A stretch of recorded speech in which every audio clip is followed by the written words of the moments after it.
Welcome to Cartoonist Kayfabe. My name is Ed Piscor. I'm Jim Rugg. We're going to be taking a look at Terror Assaulter O.M.W.O.T. One Man War on Terror, the Risograph mini-comic that Ben Mera put out through his traditional comics publishing imprint. But first, we want to call your attention to Cartoonist Kayfabe comic book Christmas in July, man. The very last Saturday in July, we're going around to all of the free little lending libraries in the neighborhood here in Pittsburgh. We invite you to do the same and drop some comics into each and every one of those things that you see within your vicinity, man. We need to generate a new comic book readership over time, and this is a tradition that we are going to be participating in every year moving forward.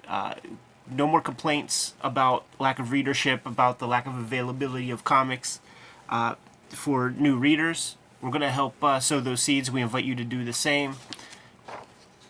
Jimmy came up with this great idea to include this little printout where you can let people know where other comic shops are if they want some more of this stuff, man.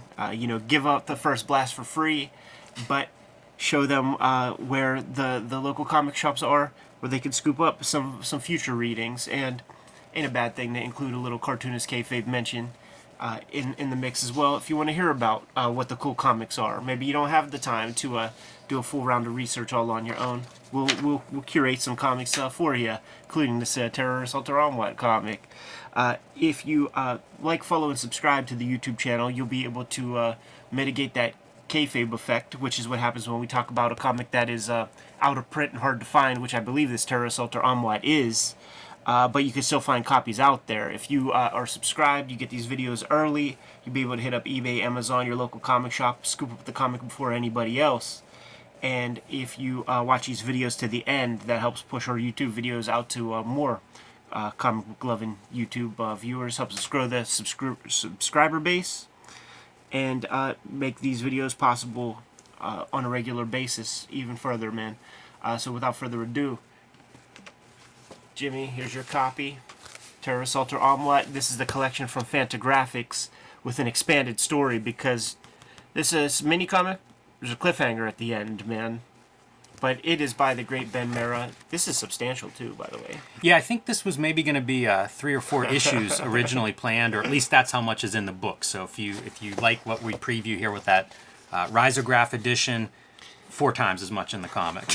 And Ben Mera. Yeah, he's retained his author bio that is in Terror Assaulter O.M.W.O.T., and that is sometimes one of my favorite parts of the comic. Not diminishing the comic by any means, but if I may, Please. Benjamin Mera is an artist who studies the world around him. On the subject of nature, he says, quote, "I mean, nature, man, it's just amazing." He adds, quote, "When I look at a sunset, I see nature," end quote. He is also into world politics. Quote, "Let me tell you something, bro. We are addicted to oil." So this gives you a little scoop into the mind, the creator of Terror Assaulter O.M.W.O.T. And with both of these covers, you know what you're getting into. Look at this dude, reptilian-based stuff, dude. We're going George Bell. Oh, yeah. Look at that badass lighting. He's great at that stuff, Yes, man. definitely. He's really, really good. So let's bust out the Risograph joint. Let's do it. And I think this was printed by Color Code in Toronto for TCAF release several years ago. I'm going to read our little intro to give everybody a heads up on who One Man War on Terror is. In 2001, as a response to the terrorist attacks on September 11th, President George W. Bush ordered the creation of a super-secret team of U.S. Foreign Service agents committed to the protection of American interests overseas. The team was known as the Terror Assaulters. Operating with complete and total independence and licensed to kill without mercy, these highly trained individuals were in no way linked to the U.S. government. The following account is of one such agent, codename Terror Assaulter O.M.W.O.T. One Man War on Terror. How is this not a TV show? We have 1 million streaming networks now. It's the A-team for 2022. Well said. Well said, man. This comic has it all.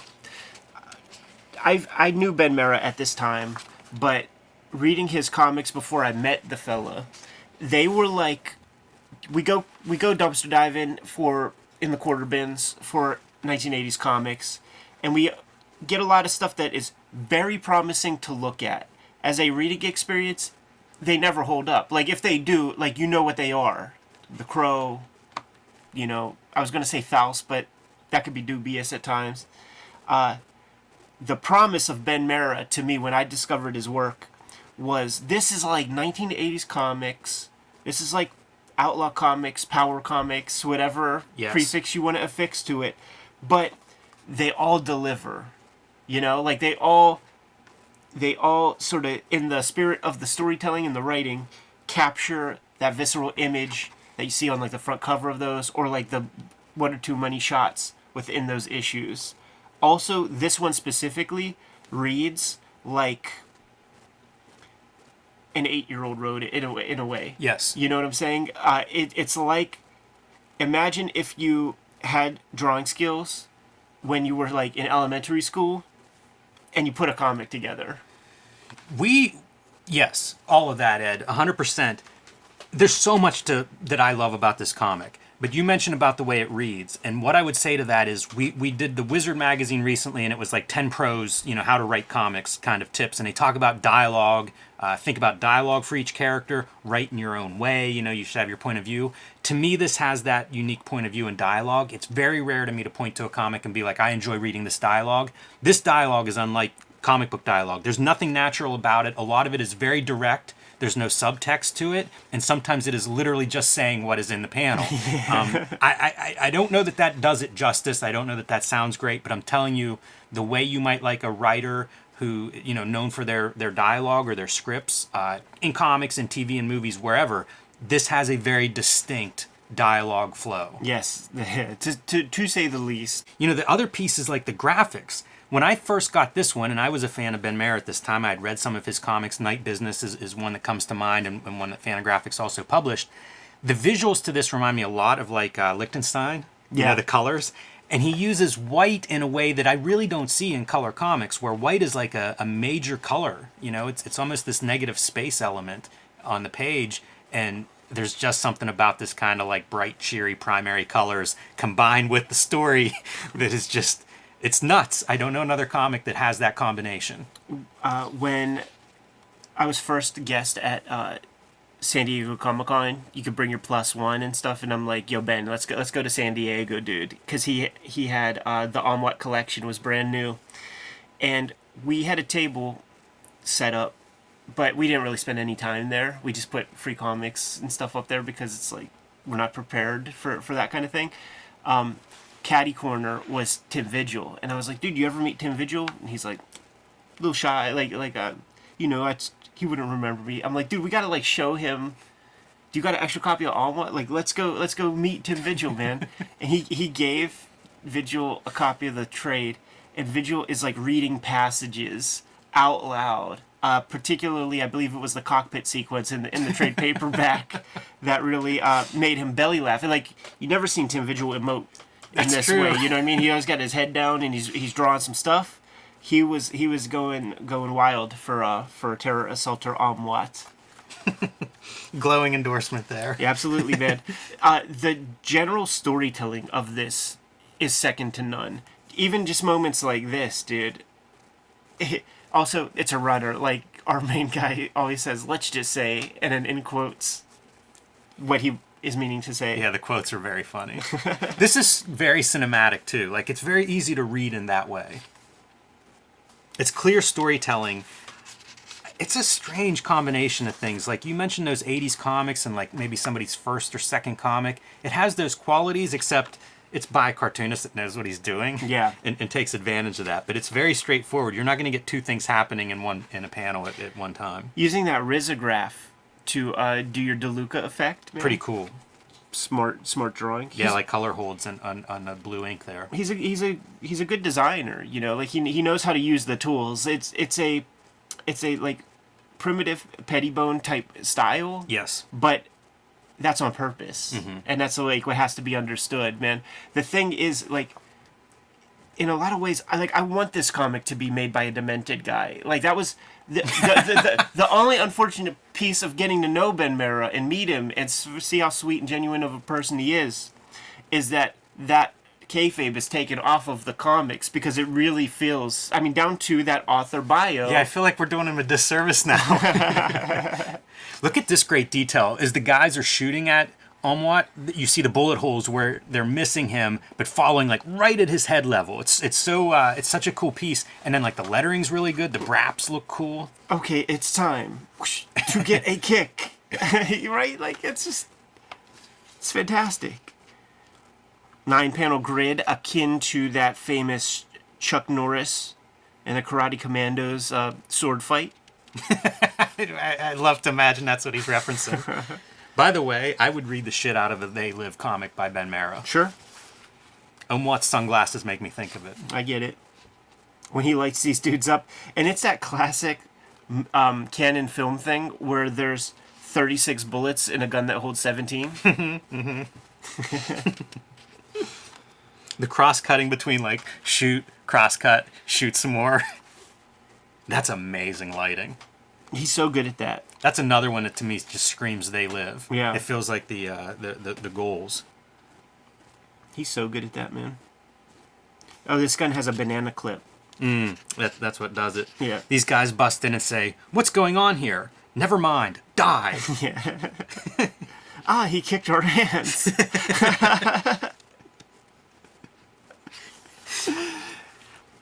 Part of this is a rib in a way of just like, you know, that there's people out there who are like, fuck this comic, what are you guys talking about? And you guys talk shit on Kayfabe and ACA and you're looking at this. Yeah, there should be some interesting comments that come out of this. A lot of I don't get it. Also, like the colors, it's red, white, and blue, you know?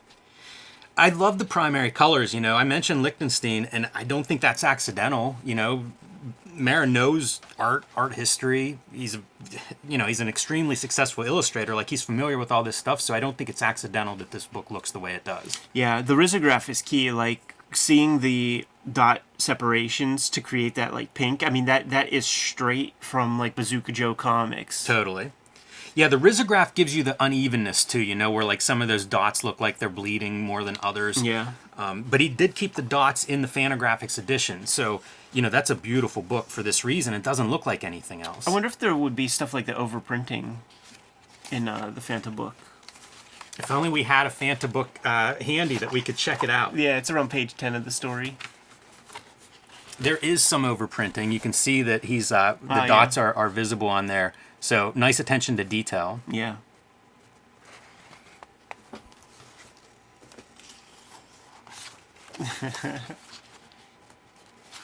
What a great splash page. Yeah. A Jeep. And then just, like, squeezing stuff into the panel, like, however you can get it in there. He's not shy about that. A lot of mileage out of those reflective lenses. Yes, he does. One of his author bio photos, he got a lot of mileage out of those reflections also. I believe it was mushroom clouds. If not naked women. We should just do an episode of Ben Marrow bios. Tell you. And then, of course, out comes a ninja out of the exploding car. And you're not going to miss it. Because somebody helpfully tells us it's a ninja. It's also breaking rules. Like, you think of, like, what the rules are of comics, good comic storytelling, and a lot of them are just flagrantly being thrown out the window in this comic. Yeah, that's that youthful spirit that I mentioned earlier. Like, not as a pejorative. No, it's very fun. It's a good creative attitude. This is another one that's just like put it in there, man. Who cares if the head is so much bigger? It's also very iconic. Like, that feels like an image that I've seen a version of in lots of TV shows and movies. Remember Sledgehammer, the TV show? He used to, like, point the gun at the screen and pull the trigger, and I think they made him stop doing that in the opening credits. Let's just say, I like to fight, okay? He shoots the guns out of the ninja's hands. Another Chuck Norris and the Karate Commandos page. A fight choreography. Then lights the dude up. Like, it's real disturbing when you see these entrance wounds of just fire on these people. When was the Tarantino Inglorious Bastards. Was That's a good question. before or after this? Because I feel like this is your money shot in that movie. Yeah. But even standing over him and just gunning him down. Yeah. It's just non-stop. That's the part that gets excessive. 5 panels of that. The way the smoke, he lifts the gun in Glory, and this way the smoke trails down. It's those kind of things that let you know that he knows what he's doing. The best way to support Cartoonist Kayfabe is to buy the comics that Ed Piscor and I make. Red Room Trigger Warnings 1 through 4 is in stores now while supplies last. Every Red Room comic is self-contained story, so whatever issue your comic shop has is a great place to start. There's also Red Room, the Antisocial Network, collecting the first season of Red Room, available now wherever comics are bought and sold, except for 28 countries where it is banned and about 10 comic shops where it's banned, but you can still request it, they can still get it for you, and you can pick up Hulk Grand Design by me, 2 double-sized issues retelling the 60-year history of the Incredible Hulk in one coherent story, featuring my art, writing, color, letters, the Grand Design treatment, so to speak. So pick these comics up wherever you buy comics and support Cartoonist Kayfabe. And now back to our regular scheduled programming. Couple terrorist bad guys steal the girlfriend, and just very conveniently, here comes a fella on a motorcycle. He's almost gonna need that bike. Crystal clear storytelling of how he gets it. Dude, that's like if you ever played Renegade. Like, see, there's a video game vibe to this, almost like a Double Dragon. And there's like the second stage of Renegade. It's just a bunch of dudes coming at you on motorcycles, and you got to jump kick them off. A lot of this stuff's really stiff and everything, but these moments, like, that's a really good figure and weight, and like even pose for picking that bike up and getting on it. Yeah, like it's those moments where like, and then we're back to the video game. Yeah, inadvertently he's letting you know, like, I could draw like a motherfucker. Yes, yeah, definitely. This is a great panel again with the sound effect underneath it. Super simple, but looks like it should be a T-shirt design. Yeah, or a video game cartridge. I think you mentioned Canon Films, Ed. This whole comic is Canon Films. There's a half pipe at the wharf, man. It's just there waiting for somebody to jump over, you know, the gorge. There's a Mandela effect thing that happens with this because I remembered O.M.W.O.T being in the air much longer, for like pages. He's in there for like 10 panels. It's pretty good. That's super cool splash page too. Oh yeah. Ludicrous foreshortening. Suddenly the car's 150 feet in the air. O.M.W.O.T's still on the ascend. Some more of that DeLuca. Yeah, a lot of 6-panel, you know, like the layouts are very simple. They're all built on that 6-panel grid, but it's very readable. Readable. Here's 2 burning bodies in this explosion. Let's go. There's a road. There's a car. It's stopping. Get out of the vehicle. Hi, okay. And then he just messes that dude up. Yeah. The guy was in agreement. Yeah, I didn't see any objection from that guy. He popped right out of the car.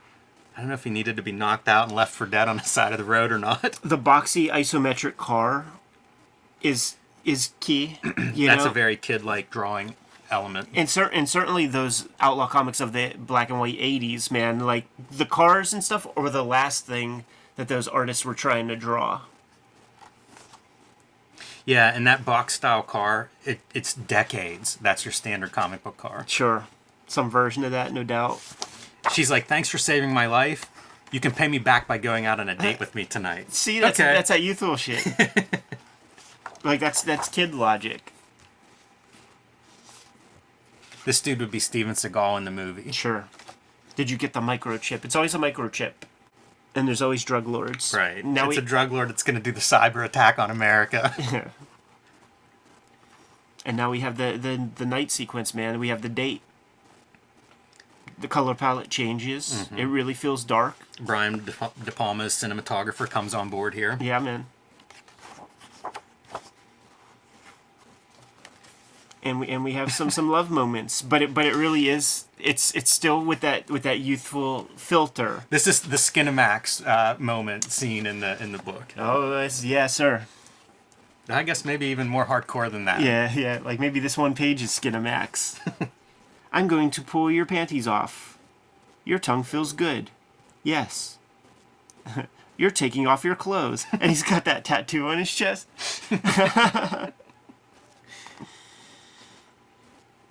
It's ridiculous. I mean, like, I just want this comic I want there to be 50,000 copies. Yeah. And I want to sprinkle this into, like, the long boxes at Heroes Con and all the retailers and stuff, and just have Joe Average, like, find these things and see what the heck they come away with. I want there to be like 50 issues of this. This Yeah. feels like some weird Italian comic that you find somewhere and you're like, this is amazing. What is this? Yeah. You Yeah, know, exactly. Like some subgenre that we don't really have here. Like that's the promise of his comics. You know, it's so different and it's so out there, so wild, and but I think it would be so aggravating to the Wednesday Warrior, like to the person that's here because of Wizard Magazine.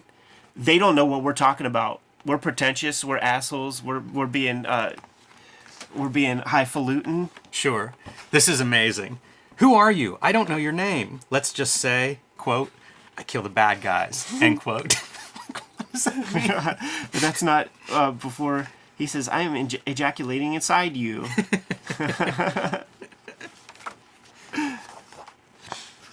I believe in the cockpit sequence that made Tim Vigil laugh so much was Terror Assaulter O.M.W.O.T. Like, Ben's a hijacker over and is like, I'm going to have gay sex with you.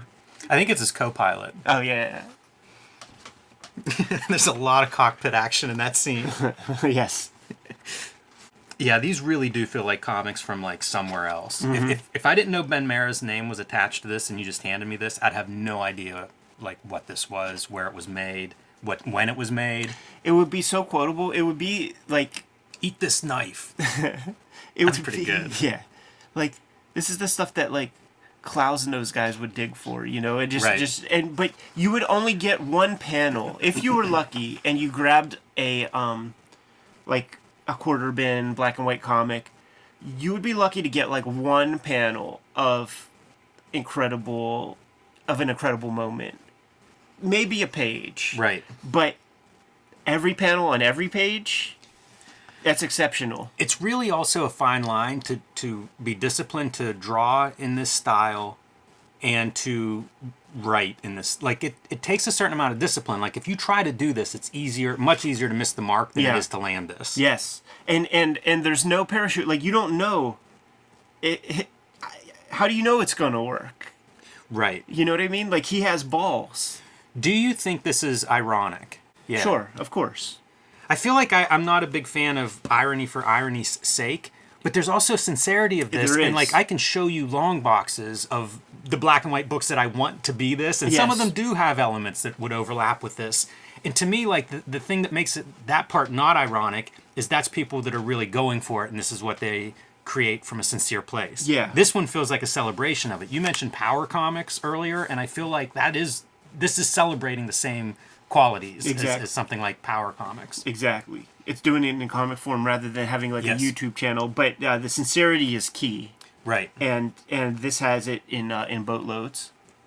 Yeah, this was a good one. And I think this was towards the end of traditional comics. I think this is one of the last publications that Ben Mara self-published under traditional comics. In a lot of ways, an apex of, like, all the comics that led up to this that made me a fan of his. This one really kind of seemed like it paid off. You mentioned you don't know whether it'll work.